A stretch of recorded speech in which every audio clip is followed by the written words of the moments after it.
యేసుక్రీస్తు వారు సిలువలో మరణించారు, యేసుక్రీస్తు వారు తిరిగి లేచారు. లేఖనముల ప్రకారము సిలువ వేయబడి సమాధి చేయబడి మూడవ దినమందు తిరిగి లేచారు.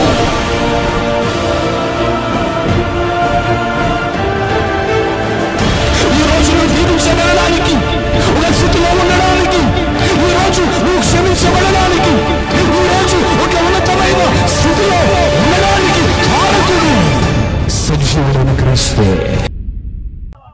ఈరోజు దేవుని సన్నిధిలో ఉన్న వారులరా, నయోమి తన జీవితం అంతటిని ఏం చేసుకుందంటే చేదు చేసుకుంది, ట్రై చేసింది, ఒక వేషం వేసింది. తర్వాత ఆ వేషధారణ వలన తన జీవితాన్ని, మధురంగా ఉన్న జీవితాన్ని ఒక్కసారి మోయాబులోకి వెళ్ళి ఆ కల్చర్ దానికి అలవాటు పడి ఆ విధంగా తయారైపోయింది. తర్వాత సర్వశక్తుడు దూరం అయిపోయాడు, బాధ పెట్టాడు అని ఎందుకంటుందంటే, నేను బాధల్లో ఉన్నా కూడా నన్ను చూచి ఆయన నా దగ్గరకు రాలా, నన్ను బాధ పెట్టాడు అని అంటుంది. ఒక మాట అమ్మా, ఇప్పుడు నీ కొడుకు, ఇద్దరు కొడుకులు ఉన్నారు, ఇద్దరు కొడుకులు ఉన్నారు నీకు, వాళ్ళిద్దరికి పెళ్లిళ్ళు అయ్యాయి, నువ్వు హాస్పిటల్లో మరణస్థితిలో ఉన్నావు, నీ కొడుకు రాలా, రాకపోతే ఎవరైనా ఏమా నీ కొడుకు వచ్చాడా, వాడు నన్ను బాధ పెడుతున్నాడమ్మా, ఇప్పుడు కూడా రాకుండా నా దగ్గరికి, వాడు నన్ను ఏం చేస్తున్నాడు, ఇంకా బాధ పెడుతున్నాడు. మీకు అర్థమైందా? అర్థమైపోయిందా అమ్మా? నా కొడుకు నా దగ్గరికి రాకుండా ఏం చేస్తున్నాడు, ఇంకా బాధ పెడుతున్నాడు నన్ను. వాడు ఇంత మరణస్థితిలో ఉన్న నా దగ్గరికి ఏం చేయలేదు, రాలేదు, ఇంకా బాధ పెడుతున్నాడు. ఎక్కడికి రాకుండా, నా దగ్గరికి రాకుండా, నన్ను చూడడానికి రాకుండా నన్ను ఏం చేస్తున్నాడు, బాధ పెడుతున్నాడు. ఇప్పుడు దీంట్లో మీనింగ్ ఏమర్థం చేసుకోవాలా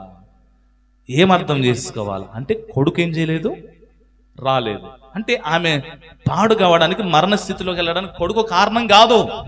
ఆమె ఏమంటుంది, మరణ స్థితిలో ఉన్నప్పుడు కూడా నా కొడుకు నా దగ్గరికి చూడడానికి కూడా రాలా, వాడు ఇంకా నన్ను ఏం చేస్తున్నాడు, బాధ పెడతాను. ఈ నయోమి మాట్లాడే మీనింగ్ ఏంటి, నన్ను బాధ పెట్టాడు అని అంటుంది. అంటే అర్థం ఏంటి, నీ బాధల్లో ఉన్నది చూచు కూడా నన్ను ఏం చేయలేదు ఆయన, దుఃఖంలో ఉన్నది చూచు కూడా ఆయన ఏం చేయలేదు, నీరు లేని స్థితిలో ఉన్నది చూచి కూడా ఏం చేయలేదు. ఆయన నన్ను దుఃఖపెట్టాడు, ఆయన నన్ను బాధ పెట్టాడు, నన్ను రిక్తునిగా చేశాడు ఆయన. నేను ఇప్పుడు నయోమిని కాదు, మారనగా చేదు. అంటే దీంట్లో అర్థం చేసుకోవాల్సిన ఒక అద్భుతం ఏంటంటే, ఆయన దూరంగా ఉన్నాడు, ఆయన ఏం చేయలా. ఒక వ్యక్తి కుటుంబంలో ఒక వ్యక్తి దూరం అవుతే ఎంత కష్టం ఉంటుందో, మన జీవితంలో దేవుణ్ణి మనం కోల్పోతే, దేవుని సన్నిధిని కోల్పోతే మనం ఎంత బాధ చూడాల్సి వస్తుంది తెలుసా? దేవుని సన్నిధిని విడిచిపెట్టి ఈరోజు ఎంతమంది పనులకి వెళ్తా ఉన్నారు, నాకు చాలా బాధ అనిపిస్తా ఉంది. ఆరాధన దీవెన తీసుకొని కానుకేసుకొని పనులకి వెళ్ళిపోతా ఉన్నారు, ఏం వినకుండా, వాక్యం వినకుండా, ఇప్పుడు నువ్వు మాట్లాడుతున్నప్పుడు నీ కొడుకు నీ మాట వినకుండా పోతున్నాడంటే నీకేమొస్తుంది చెప్పండి అమ్మా? నువ్వు మాట్లాడుతున్నప్పుడు నీ కూతురు వినకుండా పోతుందంటే నీకేమొస్తుంది? నీ భార్య నువ్వు మాట్లాడుతూ ఉన్నప్పుడు, భర్తతో మాట్లాడుతున్నప్పుడు భర్త వినకుండా పోతున్నాడంటే ఏమొస్తుంది? అట్లా బాధలు లేవా? మీరు మనుషులు కాదా? మనుషులే కదా, మాట్లాడరమ్మా. మనుషులు ఉన్న వాళ్ళందరూ చేతులు పైకెత్తండి. మనుషులే కదా అమ్మా, నాకు టెన్షన్ అయిపోయింది, మీరు ఏడ మనుషులు కాదని భయం అయిపోయింది నాకు. అంటే బాధ వస్తుందా రాదా చెప్పమ్మా? అంటే నేను మాట్లాడుతుంటే లెక్కలేదా నేనంటే, అవునా కదా, లెక్కలేదా నేనంటే అని బాధ వస్తుందా రాదా? బాధ వస్తుంది. అంటే పరిశుద్ధాత్మ దేవుడు ఆయన పరలోకములో నుండి ఆయన సన్నిధిలోకి దిగొచ్చి దైవ సేవకుని మరుగు చేసి, నువ్వు సరి చేసుకునేవి, నువ్వు దీవించబడేవి, నువ్వు హెచ్చింపబడేవి, నేను సరి చేయడానికి అనేకమైన విషయాలు చెబుతుంటే, దేవుని సన్నిధిని విడిచిపెట్టి, ఆయన మాటలు విడిచిపెట్టి నువ్వు పనికి వెళ్ళిపోతున్నావు. హాస్టల్లో పని, స్కూల్లో పని, అదే ఎక్కువ, ఉద్యోగం, నో ప్రాబ్లం. నేనెందుకు బాధపడాలా? నో నో నో, నేను బాధపడాల్సిన అవసరతే లేదు, నాకు అవసరం లేదు. ఎందుకనంటే చెప్పి చెప్పి చెప్పి చెప్పి చెప్పి విడిచిపెట్టేస్తాం. తిరగండి, ఇష్టానుసారంగా తిరగండి, నో ప్రాబ్లం. బెత్లెహేములో ఎవరైతే ఆయన మాట విని లోపడతారో వారు సమృద్ధి కలిగి ఉంటారు. బెత్లెహేములో దేవుని సన్నిధిని ఎవరైతే ఆనందించి బలంగా ఉంటారో వారు గొప్పవారిగా తయారు చేయబడతారు. ఒకవేళ నీ జీవితంలో చేదు మార అనబడేది ఒకవేళ నీ జీవితంలో ఉందేమో, నయోమికి కలిగిన కష్టం, బాధ, రోదన, నీ కుటుంబంలో అప్పుల బాధలో, నీ పొలంలో కష్టపోయి భయంకరమైన సమస్యలతో, అప్పులతో, సంతానాలేమితో నీ కుటుంబంలో నలిగిపోతున్నావేమో, యేసుక్రీస్తు ప్రత్యక్షత అనబడే బెత్లెహేములో ఉన్న దేవుడు నేను సమృద్ధిగా దీవించబోతున్నాను. తిరిగి వచ్చిన తర్వాత నయోమిని దేవుడు దీవించాడు. రూతుకు ఒక ఉన్నతమైన వాక్యాన్ని బోయాజు అనబడే వ్యక్తితో వివాహమై ఆ బోయాజు కుటుంబంలో నుండే, ఆ వంశంలో నుండే యేసు ప్రభు వారు వచ్చారు. గట్టిగా చెప్పండి కూడా. ఈ రోజు ఒకవేళ నువ్వు ట్రై చేస్తున్నావేమో, బెత్లెహేములో నుంచి నువ్వు సమృద్ధిగా ఉన్నావు, ఇంకా సమృద్ధిని పెంచుకో. నయోమి మాట్లాడుతుంది, సర్వశక్తుడు నన్ను బాధ పెట్టాడు. ఎలా బాధ పెట్టాడంటే దూరం అయిపోయాడు. దుఃఖపడుతున్నప్పుడు, బాధలో ఉన్నప్పుడు, ఆస్తి అంతటిని కోల్పోయి ఏమి లేని స్థితిలో, పిల్లలందరూ చనిపోయారు, ఏమి లేని స్థితిలో ఇంకా చాలు, నా ఊరికి నేను వస్తాను, నా బెత్లెహేమునకు నేను వస్తానని తిరిగి మారు మనసు పొంది ఇక్కడికి బెత్లెహేములోకి వచ్చిన తర్వాత దేవుడు మరలా కరుణించాడు. ఒకవేళ ఇక్కడ ఉన్న వారిలో ఎవరైనా నీ జీవితంలో చేదుందేమో, నువ్వు దుఃఖాన్ని కలిగి ఉన్నావా, అప్పులతో ఉన్నావా, నీ పొలాలు పండట్లేదా, నీ జీవితంలో సంతోషం, ఆనందం లేదా, నీ ఇంట్లో సమస్యలు వికృతంగా పెరిగిపోయాయా, నీ ఇంట్లో భయంకరమైన శోధన కలిగి ఉన్నారా, నీ పిల్లలు, నీ కుటుంబంలో నెమ్మది కోల్పోయి భయంకరమైన స్థితిలో మీరు ఉన్నారా? ఈరోజు యేసుక్రీస్తు ప్రత్యక్షత అనబడే బెత్లెహేములో ఉంటే ఆయన నీ జీవితాన్ని మార్చగలిగిన సమర్థుడు. ఈ స్థలం సామాన్యమైనది కాదు, ఇది ప్రభు సంచరించే స్థలం. ఇక్కడ ప్రభు నిలుచుండి మాట్లాడే స్థలం. ఇక్కడ ప్రభువు దురాత్మలను, రోగాలను బంధించగలిగిన స్థలం. ఇక్కడ నువ్వు దీవించబడే స్థలం. ఇక్కడ నువ్వు ఆశీర్వదించబడే స్థలం. ఇక్కడ ఒక ఉన్నతమైన శక్తితో అభిషేకింపబడే స్థలం. దేవునికి మహిమ కలుగును గాక. ఈ స్థలానికి, ఈ ప్రత్యక్షతకు ఎప్పుడు దూరంగా నువ్వు బ్రతకద్దు. ఎందుకనంటే ఇది నీకు ఒక రూపాన్ని ఇచ్చేది, విలువ లేని నీకు విలువను తెచ్చేది. అందుకే సమృద్ధిలో నుండి, నయోమి అనగా సమృద్ధి. చెప్పండి, నయోమి అనగా సమృద్ధి. అలాగే మధురం, ఏం చెప్పండి, మధురం. అయితే ఆ మధురం కాస్త ఏమైపోయింది, చేదైపోయింది. ఒకవేళ చేదు జీవితం నీలో ఉందా, బాధపడుతున్నావా? కానీ దేవుడు నీతో మాట్లాడుతున్నాడు. ఈరోజు యేసుక్రీస్తు ప్రత్యక్షతలోకి అడుగు పెట్టిన నీవు దేవుని సన్నిధిలో నీకేం కావాలో అడుగు, అది దేవుడు నీకు అనుగ్రహించును గాక. తదాస్తు, అది నీకు అనుగ్రహింపబడును గాక. ఎందుకనంటే ఈ ప్రత్యక్షత అనేది సామాన్యమైనది కాదు. ఇందులో నువ్వు ఉన్నంత వరకు ఆయన కృప నీకు తోడుగా ఉంటది. ఇది దేవుడు నీకు అనుగ్రహించింది. ఇక్కడికి ఎవరొచ్చినా దీవించబడతారు. ఇది మీకు తెలుసు. కానీ సైతాన్ గాడు కొన్ని సందర్భాల్లో నీ మైండ్ డైవర్ట్ చేసి నేను విశ్వాసంలో దిగిపోయేటట్లుగా నేను చేస్తాను. కానీ ఎటుపోయినా నష్టపోయేది ఎవరు చెప్పండి? మీరే. నష్టపోయేది మీరే. అందుకే వాక్యానికి మీరు ఏం చేయగలగాలంటే, వాక్యానికి మీరు చెవిని ఎక్కాలి. దేవుని సన్నిధిని పరిశుద్ధంగా, పవిత్రంగా ఆచరించాలి. నువ్వు అర్పించే అర్పణ, నువ్వు అర్పించే కానుక దేవుని సన్నిధిలో ఘనంగా ఉండాలి. చాలా మంది ఏం చేస్తారు తెలుసా? 10 రూపాయలు 20 రూపాయల బాక్సులు వేసుకుని వెళ్ళిపోతారు. అమ్మా, అది ఎంత తప్పు తెలుసా నీకు? కానుకకు ఆశించి చెప్పే మాట కాదు. నీ యొక్క మధురమైన జీవితాన్ని చేదుగా మార్చుకునే కొన్ని విషయాలు నీ జీవితంలో ఉంటాయి. చాలా మంది జీవితాన్ని, మధురంగా ఉన్న జీవితాన్ని చేదుగా మార్చుకోవడానికి గల కారణం ఏంటంటే బైబిల్లో ఒక వ్యక్తి ఉన్నాడు. ఎవరంటే యూదా అనబడే వ్యక్తి. యూదా అనబడే వ్యక్తి యేసు ప్రభుతో ఉన్నంత వరకు తన జీవితం మధురంగా ఉందా?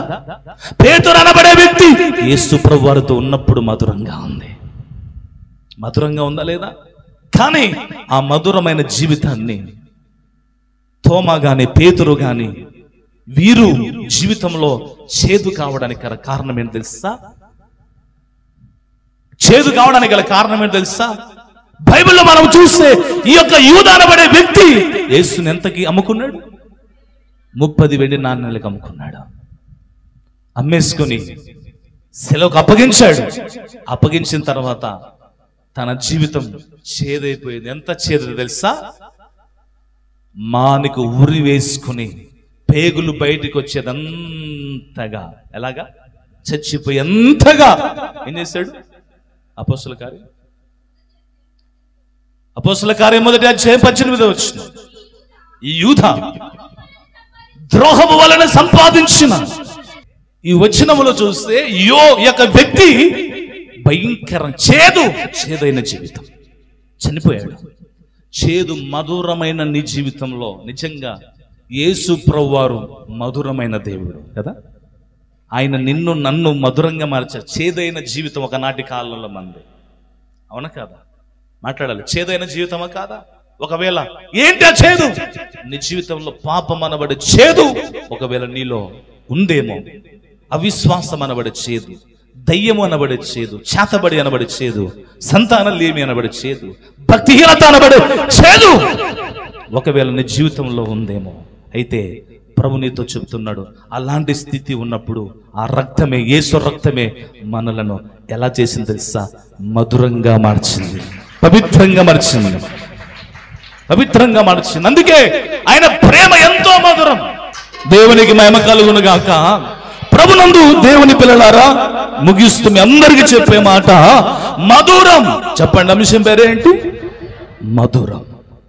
ఈ మధురమైనటువంటి నయోమి యొక్క జీవితము బెత్లెహేములో నుండి ఆ బెత్లెహేమును విడిచిపెట్టేసి వాళ్ళ మాటలని వీళ్ళ మాటలని ఏం చేసిందంటే బెత్లెహేమును విడిచిపెట్టేసి మోయాబునకు వెళ్ళిపోయిన కాలంలో నష్టాన్ని కలిగి అన్నిటిని పోగొట్టుకొని వచ్చేసింది. ఈరోజు యేసుక్రీస్తు ప్రత్యక్షత అనబడే బెత్లెహేములో ఉన్న వారులారా, నువ్వు ఈ యొక్క మందిరాన్ని ఎప్పుడు నువ్వు విడిచిపెట్టద్దు. ఒకవేళ నిన్ను ఎవరైనా ఏం మాట్లాడినా ఏం చేసినా, ఒకవేళ మందిరానికి వచ్చే మీరు పక్కింటులను బట్టి వాళ్ళని బట్టి వీళ్ళని బట్టి రాకండి. లేకపోతే వాళ్ళు వస్తే మేము వస్తే వాళ్ళు రాకూడదు అని పరిస్థితులు పెట్టుకోవద్దండి. ఎవరిని చూచి రావాలి తెలుసా? 1 దేవుని చూచి రావాలి, 2 మమ్మల్ని చూచి రావాలి. ఈ 2 ఆప్షన్స్. ఎందుకనంటే ఈ యేసుక్రీస్తు ప్రత్యక్షతను నువ్వు ఈ బెత్లెహేములో నుండి వెళ్ళిపోతే ఒక గొడుగునికి వెళ్ళిపోతుంది. దూరంగా ఉంటాడు. క్రమములో నుండి, వాక్యములో నుండి, ప్రార్థనలో నుండి, గద్దింపులో నుండి నువ్వు వెళ్ళిపోతావు. ఈరోజు బోధల్లో అనేక మంది బోధల్లో గద్దింపు లేదు. నువ్వు తిరిగినా అనేటోళ్ళు లేడు, నువ్వు ఎప్పుడొచ్చినా చెప్పేటోళ్ళు లేడు. భయంకరమైన జీవితాలు ఉన్నాయి. ఈరోజు దేవుని సన్నిధిలో ఉన్న వారులారా, ఒకవేళ నీ జీవితంలో చేదు ఉందేమో, నా దేవుడు చెప్తున్నాడు, నీ చేతును మధురంగా మార్చడానికి దేవుడు సిద్ధంగా ఉన్నాడు. ఎందుకనంటే దయ్యానికి కూడా దేవుని శక్తి తెలుసు, ఈ మందిరం విలువ తెలుసు, దయ్యానికి తెలుసు. కానీ ఈరోజు మనుషులకి అర్థం కావట్లేదు. మీ అందరికీ చెప్పే మాట గమనించాలి. ప్రభునందు ప్రియులారా, దయ్యానికి కూడా దేవుని మందిరం ఏంటో తెలుసు. దయ్యం ఏం చేస్తుందో తెలుసా? నిన్ను రానివ్వకుండా రకరకాలుగా నిన్ను దేవుని సన్నిధికి దూరం చేయాలని చూస్తుంది. కారణం ఏంటో తెలుసా? యేసుక్రీస్తు ప్రత్యక్షత అనేది ఇది క్రిస్టఫరయ్య గారి సేవనో అమ్మగారు సేవ కాదు. ఇది కేవలము ప్రభు అయిన యేసుక్రీస్తు ప్రత్యక్షత, జీసస్ రెవల్యూషన్. ఈ యొక్క ప్రత్యక్షత అనేది అది ప్రభు అయిన యేసుక్రీస్తు వారిది. ఈ రెవల్యూషన్, జీసస్ రెవల్యూషన్, ఈ ప్రత్యక్షత ఆయనది. ప్రతి కార్యక్రమంలో ఆయన ఉన్నారు, ఆయన కృప చూపిస్తున్నారు. నాకు బాగు చెయ్యంటే బాగు చేస్తా ఉన్నాడు. ఇక్కడ కుమార్తె ఉంది, నందూరు నుంచి కుమారుడు ఉన్నాడు, నిరీక్షణ. అలా బావకుడు కూతురు. ఆ పాపకు చిన్న బాబు చనిపోయాడు. తను ఇంకా బాలింతగా ఉంది. దురాత్మ పట్టేస్తుంది, భయంకరంగా శోధిస్తుంది. కుమార్తె మందిరానికి వెళ్దాం, అయ్యగారితో ప్రార్థన చేపిస్తుంది. మందిరానికి వెళ్తే బాగవుతుందని వాళ్ళిద్దరిని తీసుకొచ్చేసింది. వాళ్ళని చూశాను, ప్రార్థన చేసి ఒకరోజు ఇంటికి రండి అయ్యా అని పిలుస్తున్నారు. ఆ సిచ్యువేషన్, ఆ బాధ చూసి సామాన్యంగా అంటే ఒక ఇంటికి వెళ్ళంగానే వెళ్ళాల్సి వచ్చి వాళ్ళ కుటుంబం బాగుండాలి అని చెప్పి వెళ్ళడం జరిగింది. వాళ్ళకి ఒక మాట చెప్పడం జరిగింది, అమ్మా బాబు నాయనా మీరు ఈ మందిరాన్ని ఎప్పుడు మీరు విడిచిపెట్టద్దు, అయితే మీరు ఒక 3 రోజులు మందిరంలోకి వచ్చి పడుకోండి, నిద్ర చేయండి అని చెప్పడం జరిగింది. చాలా బాధపడేది, ఎందుకంటే ఒక బాలింతకు దురాత్మ పట్టుకుందంటే సామాన్యంగా పోదు. బాధపడేది. ఫోన్ చేసేవారు, ప్రార్థన చేస్తేనే ఫోన్లోనే ప్రార్థన చేసినప్పుడు కుమార్తెను విడిచిపెట్టి వెళ్ళిపోయారు. చాలా దుఃఖం, కుటుంబం అంతా బాధ, భయంకరమైన శోధనతో అనుభవించేవారు. ఇటుకు వచ్చారు, ఫస్ట్ రోజు వచ్చారు, ఫోన్ చేశారు. ఆ దురాత్మ అంటుందంట, ఏమంటుంది తెలుసా, అమ్మో ఏసై నన్ను కొట్టేస్తున్నాడు, ఏసై ఇక్కడ ఉన్నాడు, నేను పోతా అని చెప్పేసి గిల్ల కొట్టుకుంటుందంట. కారణం ఏంటి తెలుసా, ప్రభునందు దేవుని పిల్లలారా, దేవుని సన్నిధిలోకి వస్తే బెత్లెహేము అనబడే ఆ స్థితిలోకి నయం వచ్చినప్పుడు ఎలాగైతే మధురంగా మార్చబడిందో, ఈ ప్రత్యక్షతలోనికి వచ్చినప్పుడు నీ జీవితం మధురంగా మార్చబడతారు.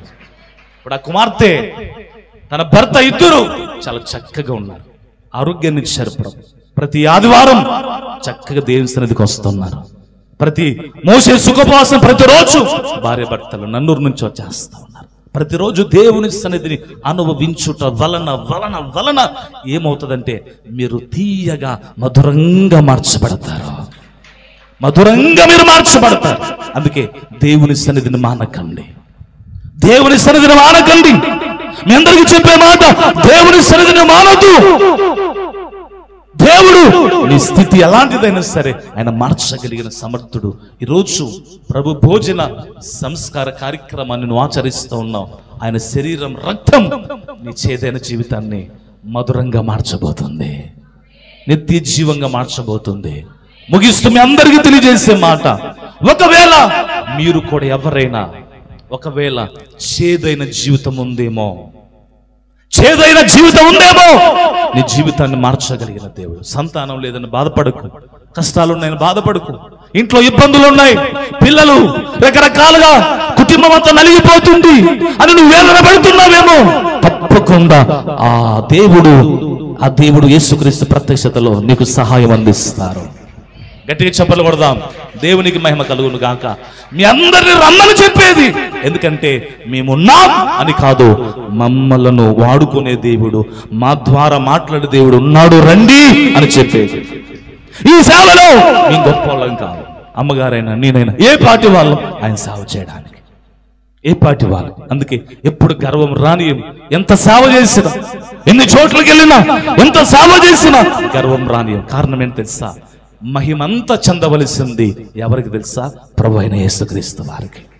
ఈరోజు మేము చేస్తున్న సేవ, దేవుడు మాతో చేయించుకున్న సేవను బట్టి మహిమ, ఈరోజు మిమ్మల్ని బట్టి దేవునికి మహిమ. అందుకే దేవుని పిల్లలారా, యేసుక్రీస్తు ప్రత్యక్షతలో ఉన్న వాళ్ళారా, ఈ ప్రత్యక్షతలోకి అనేకులను చేర్తాం. ఎందుకు చేరతాం తెలుసా, వారి పాదాలు సమతలమగు భూమిపై నిలపడానికి, వారు క్రీస్తు అనబడే బండ మీద వారి పునాదులు నిలపడానికి వారిని అనేకులను ఆహ్వానం చేద్దాం. ఈరోజు ఇక్కడ నిలుచున్న మీ అందరికి చెప్పే మాట, కనీసం ఒక్కొక్కరు ఇద్దరినైనా మందిరానికి తీసుకొని రాగలిగితే, ఒక్కొక్కరు ఒక ఇద్దరిని మీరు మందిరానికి తీసుకొని రాగలిగితే, మీరు టైం పెట్టుకోవాలా, ఈ సంవత్సరంలో నేను ఒక్కరిని, ఈ సంవత్సరంలో ఒక ఇద్దరిని నడిపించాలా అనేటువంటిది ఒక సిద్ధము కలిగి ఒక ప్రిపేర్ అయి ఉండాలా. ఈ సంవత్సరంలో కనీసం నీ మందిరానికి ఒక ఇద్దరిని నడిపించాలి, లేకపోతే ఒక ముగ్గురు నడిపించాలి ఈ సంవత్సరంలో. అలాగా మీరు సంవత్సరానికి 2, 3, 5 మీరు పెట్టుకోగలిగితే, వారిని బెత్లెహేములోనికి నడిపించగలిగితే, ఆ మధురం, ఆ సమృద్ధి వారు పొందుకుంటారు, నువ్వు కూడా పొందుకుంటావు. ఎందుకంటే దేవుడు నీ నమ్మకత్వాన్ని చూచి దేవుడు నిన్ను మరింతగా దీవిస్తాడు.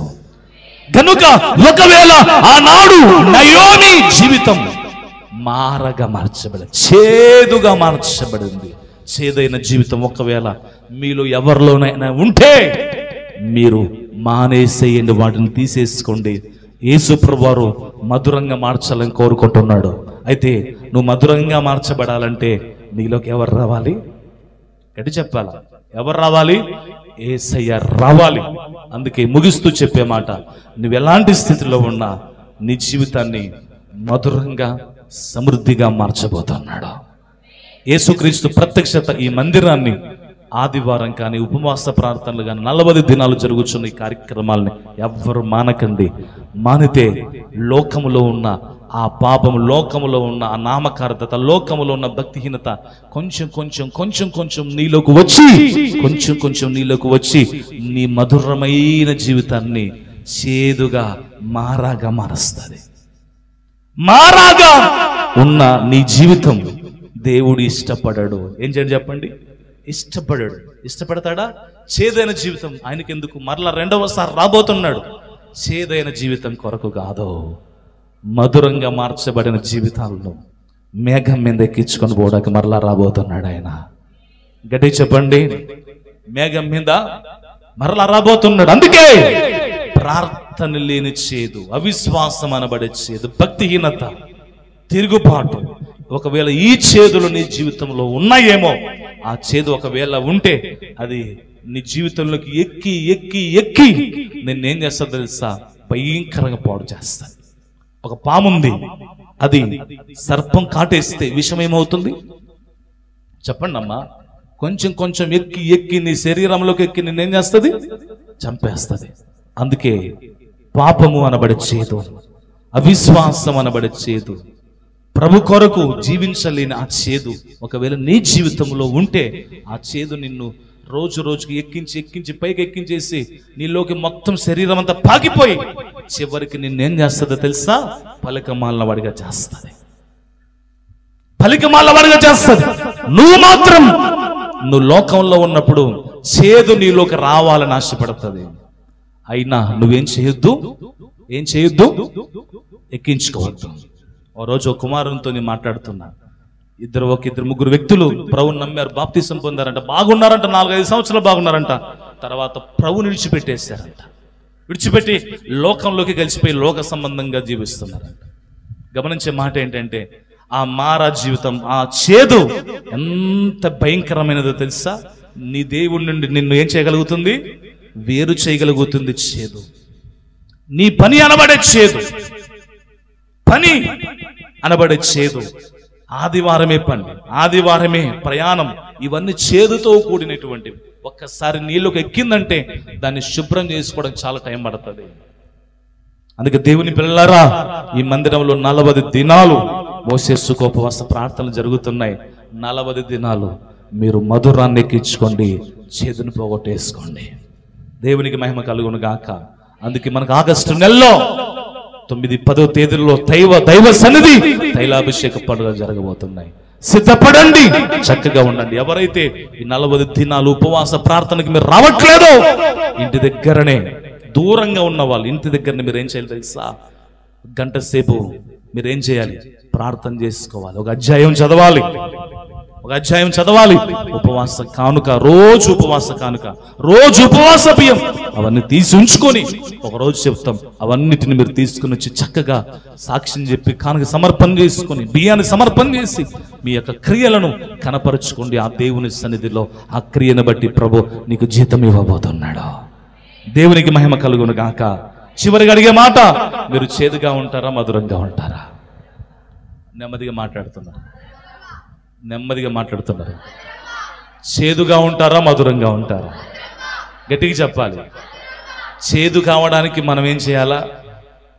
మోయాబు అనబడే, చెప్పండి, లోకములోనికి, పనిలోనికి, దేవుని ఆరాధన నుంచి విడిచిపెట్టిపోయేది, ఇవన్నీ నీకు మంచివి కావు. మధురంగా ఉండాలంటే ఎక్కడ ఉండాలా? దేవుని సన్నిధిలో కనిపెట్టుకుంటూ దేవుని సన్నిధిలో ఉండాలి. అందుకే నువ్వు ఏ పనున్నా ఆదివారం ఆరాధన చూసుకుని, వాక్యాన్ని విని, ప్రార్థన చేయించుకొని నువ్వు వెళ్ళు. ఇవన్నిటిని కాదని సగంలో వెళ్తే నీ జీవితం సగం లాగానే ఉంటుంది. ఎలా ఉంటుంది? సగం సగం లాగానే ఉంటుంది.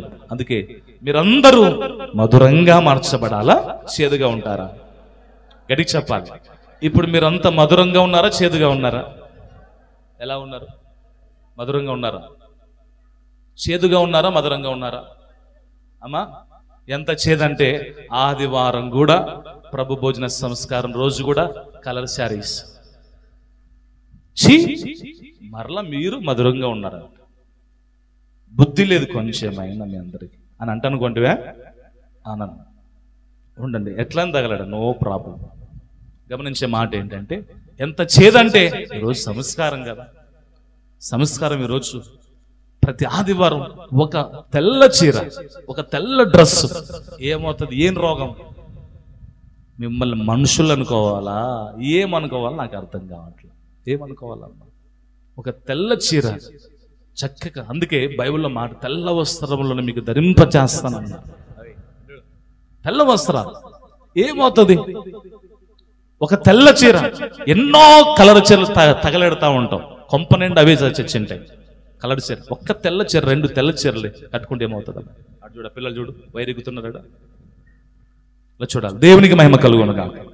అమ్మా, చేదెక్కించుకోవద్దమ్మా, చేదెక్కించుకోవద్దు. ఏం చేయొద్దు?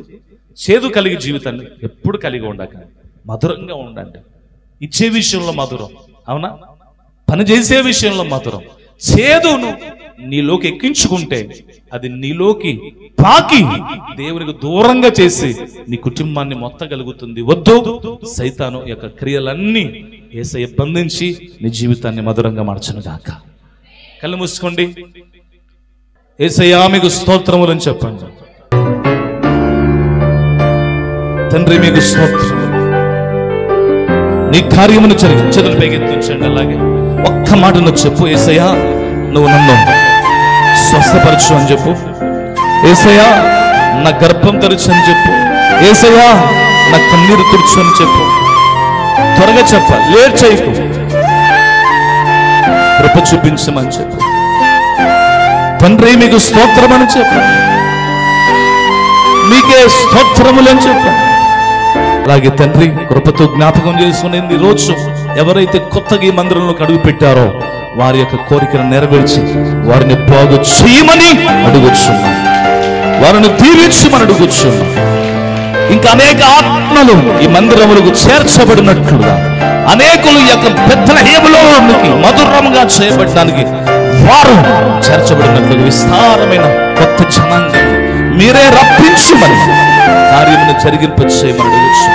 అలాగే ప్రభువా, మరి ప్రసాద్ గారు నాన్న హాస్పిటల్ ఐసీలో బాధపడుచుండగా ప్రభువా నీ చిత్తమైతే మీ కార్యమును జరిగింపచేయండి, సహాయం చేయండి, ఆరోగ్యంగా మీ చిత్తమునే నెరవేర్చుము ప్రభువా. జీవమైన మరణమైన అది నీ వశములో ఉన్నది, నీ చిత్తమే నెరవేర్చి నీ కార్యమును జరిగింపచేయండి, బలపరచుమని యేసుక్రీస్తు నామములో ప్రార్థించి అడిగి వేడుకొనుచున్నాము తండ్రి. ఆమేన్.